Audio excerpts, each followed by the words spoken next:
Welcome to episode 34 of the Travel Calumet Original Podcast. I'm your host, Rick Sense. Today's guests are Dana and Eric Krueger, the owners and proprietors of the Crystal of Wisconsin. It's Wisconsin's iconic ballroom and entertainment facility located at the corner of County Highways B and BB in Calumet County, or St. John, Wisconsin. Welcome back to the show, Dana and Eric. I know this is your second time on. It's great to have you back on. Yeah, and boy, I just don't come by for a while, and then I come by and it's like I'm in this beautiful ballroom and I've got Christmas decorations on one wall that are just really cool. A giant snowflake up by the band shell and a huge Christmas tree in the back corner. So obviously you guys are getting ready for Christmas. Is that a fair Very much holidays? So. Yeah. We are. Yeah, it's a fun time of year where the ballroom just shifts into that holiday season, holiday spirit. Transforms like it always does. There's always something happening here. So. Well, I'm looking at the list of upcoming events taking place here at the Crystal, and it appears to be a pretty full dance card, pun intended. Would you guys walk listeners through the upcoming events that you have happening this month? Yep. So December always kicks off with our snowball. So it's a winter formal ballroom dance.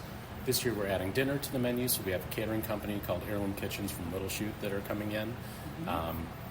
We basically just have it an annual event. Actually takes place going back rooted to the previous ownership, and it was a traditional formal dance that just was sort of the kickoff to the season. So get the Christmas tree up, as you said, very large Christmas tree, almost hits the ceiling. 20-foot ceiling in here. Eric very much enjoyed climbing the ladder to put the star on. Oh, yeah, that's always fun. Always fun. Gets the knees a little shaky. Yeah, but, oh, yeah. You know, good thing that we dance, and then that kind of takes care of it. But so, again, that's just really an annual thing, annual tradition here. It just kicks off the season. Obviously, Christmas music, ballroom dancing, great food, community, camaraderie, all that fun stuff that goes with the season. And then we have line dancing. That's the first Friday of every month. So that's always a really fun, welcoming, I think. Yes, a lot of new people like to come and try it out. It's a fun. A lot of folks just like to come out for something different. It's really good. Mm-hmm. So something new, and then that transitions into the third Saturday of every month is line dancing as well. That's more of an intermediate level of dancing. There's a lesson in there as well, but. Beginners are welcome, but it's a little bit more geared towards experienced dancers. So if I don't have cowboy boots and I've never line danced before, that's the night I want to come out and learn, right? We'll teach you how to shuffle those boots in the right way. All right. Yes. All right. So And sneakers are welcome too. I mean, Okay. boots So not required. Encouraged because it's optional. fun. But a night of dancing in boots doesn't work for everyone. So. Yeah. yeah. Then outside of that, we have our Friday dances as well. Those are social ballroom dance, typically geared various styles and formats of dancing. Waltzing, foxtrots, East Coast swing, West Coast swing, all the traditional, I guess, ballroom dances, if you will. And then we have some themes in December that go from Ugly Sweater Party, where we're raising money and collecting donations for Harbor House on December 20th.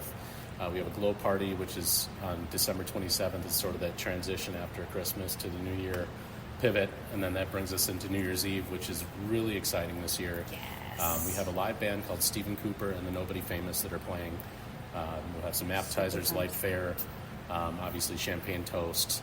We're going to bring in the new year the right way with a great live, energetic band. They touch on rock and roll, horns, soul, swing, all that fun stuff wrapped into one. How many members do we think they have? I think it's about 10. Yeah. Okay. Yep. Yeah. Yep. So it's going to be a big sound band. in here. Oh, Exactly. yeah. Fill Yeah. the stage. It's going to be, Absolutely. Got a little bit of that old time vibe. Yeah. Mhm. Do they do like kind of a mix of big band style Yeah, music? there's some of that element in there as Okay. well. Yeah, so it's really neat. Toe tapping music, get people out on the dance floor. Yeah. So, and that's obviously welcome for people who are new to dancing. Yeah. And people who just want to spectate and watch a live band. They're Dancing energetic is as never well, so. required. Always welcome to just come and join us. Right. Yep, that's the thing Yeah. about this room is that it obviously has this beautiful original hardwood dance floor, but then we have seating all around us that basically surround. There's not a bad line of sight for any of the live music that we Right. have here. Folks have said, where's the best seat? There really isn't a bad one because it kind of encompasses all the way around the space. Anywhere you want to sit, you can see anything you want to see. And then full service bar with lounges as well. So there's a lot of options for people who come check it out. I have to let listeners know I see on the floor, it looks like some sort of gymnastic mat. Is that something that's being worked into the repertoire here at the Crystal? Yes, yeah. We just added a gymnastics program to the dance academy. Okay. We've had a lot of interest, especially with the Olympics this past summer. A lot of kiddos I want to check out gymnastics. So we have a number of kids that are in the dance program that have currently added gymnastics to their program. Otherwise, it's totally open to any new kiddos that want to try it out. It is recreational only. We don't do competitive. So it is a 1 time a week, up to 2 times a week if you so choose, but not required. And then the kiddos can come and burn off a little extra energy. Perfect for January. There you go. So what kind of things do they learn with gymnastics? We have varying levels, all the way down to our itty bitties at 2.5. As soon as they can start walking, we can get them rolling. We do anything from floor tumbling. We also include springboard and vault, bars. We also do balance beam and things of that nature. So they do go after all of the main events in gymnastics. So it's not just floor, not just acro. So gymnastics, dance, music, weddings, right? Absolutely. How has the wedding business been? It's been Good, awesome. moving. Now that word's getting out that we're doing it, we're getting more and more inquiries, and it's fun. And It's fun. You have a nice area right next to the building here with a gazebo, and so it's not just the amenity is not just inside. You actually have some outdoor facility too. We do. It can be a one-stop shop if you so choose. Ceremony, reception, dinner, the whole 9 we can do. Mm-hmm. Yeah, so far, I mean, we're obviously lovebirds ourselves, right? So we love, and just hosting these events is really, there is a level of magic to it. It's Right? really neat. I thought it would be stressful, but it's actually, it's a lot of fun. It's fun. Everybody is here to celebrate something enjoyable, and even though there's stress that leads up to it, it's fun. We get to be part of the best part of it, I think. I enjoy it a lot. Work with a number of great caterers in the area, and then again, just transforming this room into that level of that reception, from dinner to the dance party, if you will. It's pretty awesome. So, all right. The other thing that's been happening here this last year has been the Mile Down the Road program. Mm-hmm. Could you maybe give listeners a little bit of the history behind that? I know you've had 2 events here now. Mm-hmm. Would love to hear plans if there's more coming in the future. Absolutely. But if you could maybe give listeners just an overview of that, how it came together, why the Crystal Ballroom? So, going back, my relationship with Mile of Music goes back to Mile 1, the first year in 2013.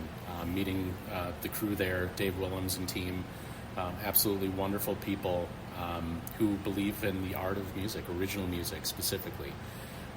So they have been obviously growing that festival to what it is today, which is one of the most popular events, I'd have to say, in the country, let alone going beyond our borders. I mean, there's international acts that come here, and they want to come here because they know that this area has supported original music so well.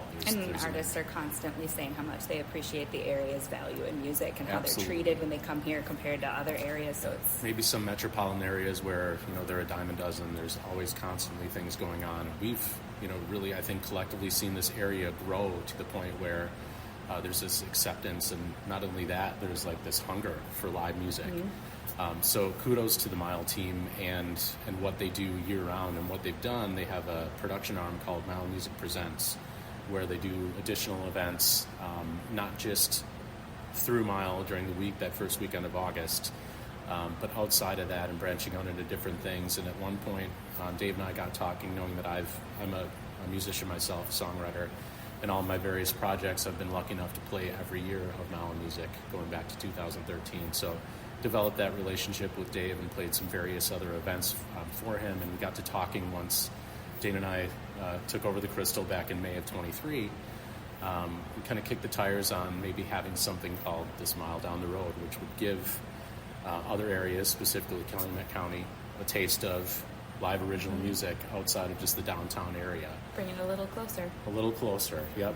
And it gives it that taste of, that off time of the year where it's not summertime and it's not August, but it's another time to just welcome people into that mix of live music, original music, and bringing that vibe of the Mile here. So far we've done 2 events. We do have a third plan. We don't have the date yet, unfortunately. A lot of factors go into that, where Dave and team, they find the right acts. Availability. Yeah. They have their tour schedule and all those things, so we have to have these stars align. But So far, it's been a really neat thing. We transformed the room again to one of its many iterations, but turned it into a listening room where we have seated... It's like almost like theater seating. Theater seating, VIP tables, cocktail tables, and then just phenomenal sound production. Some of the local teams that work with Mile directly come in. They bring in their sound system, and the acoustics naturally of this room, the combination is... It's truly magic. I go back to that word a lot here because it's true. It just kind of turns into this new thing where everybody is connected. The artists are connected. The live audience is connected. It's pretty awesome. So, Mile down the road, the third iteration will be. It sounds like he wants to bring in a full band. Previously, it's been acoustic acts so far. A couple of duo performers the first time.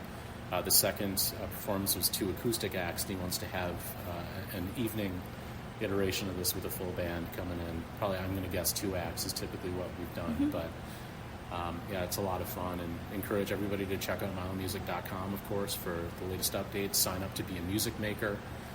That's basically the VIP level of people who participate with Mile Music. They usually get the first heads up on Mile Down the Road events. So. Yep. And in addition to the Mile Down the Road events, I know that you've also had some live bands this fall. Can you maybe give listeners how that works and how well they're received? Well, we've had the wonderful band A-Town Unplugged, which just so happens to be Eric's band. One of my projects. It's been a really nice. Eric likes to say the worlds collide. Like his live music with ballroom dancers, having this background now with ballroom is able to kind of cater to some of the dancers and their preferences of music when they can dance easier. So that's been really fun. Yes, and we also had Salsa Manzana, which is a salsa Latin music based band, fusion of all these different types of Latin music, and we actually have them coming back already in February. February 8th, 2025, with a Latin dance to start off the evening. We'll have a lesson. Allison, Yep. she's an instructor out of Nina. She's going to be coming up and doing a salsa lesson. She's got a great background in dance, so she's going to come up and do a lesson for us that'll get everybody a little bit more comfortable on the dance floor when the music starts. Welcome to just spectate, but it also gives them an opportunity to get out there on the dance floor and try some salsa if they never have. So that's going to be a 12-piece salsa band. They're absolutely fantastic. Full dance afterwards. They're so fun. Yep. And then we also have an original music showcase coming up in March. That's going to be March 8th. So that's actually going to be myself performing solo, a great songwriter from the Appleton area named Tom Thiel and his trio, Kurt Gunband from De Pere, Whammy Award-winning singer-songwriter, absolutely fantastic. He was actually part of one of the Mile Music Mile Down the Roads with his partner. Their project was called Girl in the Gun, but this is going to be the Kurt Gunband coming. A lot of other things in the works that are really exciting.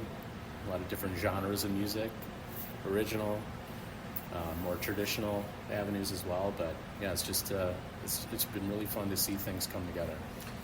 I'm looking forward into 2025, and maybe if you spend some time talking about some of the more premier events that you plan on putting on during the year, give listeners a little heads up of what's coming up so they can plan. Yep. For sure. So the Crystal Ball is a spring formal that's an annual event, and it basically, at least to us, it's our way of celebrating our ownership as well as just the rebirth of the Crystal, right? So we took over in May of 23, and we had our first kickoff event last May, had our second iteration in May in 24, so we're going to continue that tradition every May, so that's the first Friday of May. And then we also are going to have another daddy-daughter dance that weekend as well. First Saturday of May. And that's a really exciting event. We had our first one this past spring, activities for the kids. Yes, it was a blast. Get dads out there with, so I guess not all father figures are maybe accustomed to dancing, but seeing that connection between daughter and obviously being a girl dad myself, I personally loved it. I thought it was one of the coolest things I've ever done in my life. And it's a daddy-daughter dance, but we want, it's any father figure or male figure of the family. Yeah, grandpas are welcome, uncles are welcome, big brothers, we want, come on out. Yeah, absolutely. Not restricted to dad. Right. Then we have in October, an October Family Glow Night. Sort of what we call Halloween. Halloween, not so scary. Not so scary Halloween party. A lot of themes, great food, of course, decorations, glow lights, and things of that nature, and kind of put some inflatables outside, and then of course inside as well. It transforms. Obviously, being a historic building, there's a little bit of extra vibe to it.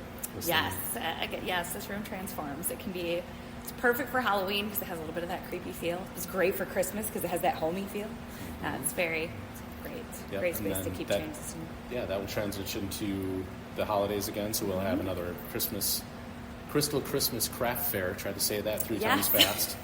We had our first one just a few weeks ago. 40 vendors. Yeah, it was great. Food truck. Hundreds of people. It was really... Yeah. I was really, really impressed. The community really showed up, and it's all strictly craft, handmade. We don't do any direct sales or anything like that. So it's all handmade. So artisan type of. Yes. Yeah. Yep. And we're pretty specific on that. We had a handful of folks reach out wanting to like that. Maybe we'll try another time with that. But for the holidays, we really want to focus on those handmade gifts. Just be supporting all of the local small businesses in the area. But in addition to that, too, just having some of those more heartfelt gifts for the families that, it's supposed to be more of a gift-giving event, not necessarily just going out and buying for yourself, getting your Norwex and what have you. So wanted it to be very, very local, very artisan. And that was a pretty large event because you actually opened up the lower level as well for that, correct? We did. So the lower level is Dana's Dance Studio, Rebel Dance Academy, rebeldanceacademy.com, where you get more information on the dancing and gymnastics, of course. But down there is typically reserved for those classes, right? But we opened it up for that additional space because there was such a demand. It was, I think we were just thinking, okay, we'll have the main ballroom floor covered with vendors. Yeah, the number of vendor inquiries we had was like, wow, okay, there's an interest for this. This is obviously a good weekend, or people want that in this area. So yeah, we were really surprised by the number of folks interested. So we and accessible, obviously, for both the lower level and upstairs. So there was a constant flow of traffic from 9 a.m. to 2 p.m. of people doing their shopping and getting ready for the season. So it was neat. So now retail's into the mix as well. I guess so. Okay. All right. Yes. So we've talked about a lot of the things that you guys are doing, but maybe if we could take a step back and maybe give an opportunity to maybe talk about things you can provide to the community as well. I'm assuming that you allow private events, things like that to happen. Can you maybe walk listeners through some of those things that have happened as well? Sure. We've had graduations, birthday parties, various different events. We've had inquiries about a couple of different things. We've got a quinceañera coming up next summer too.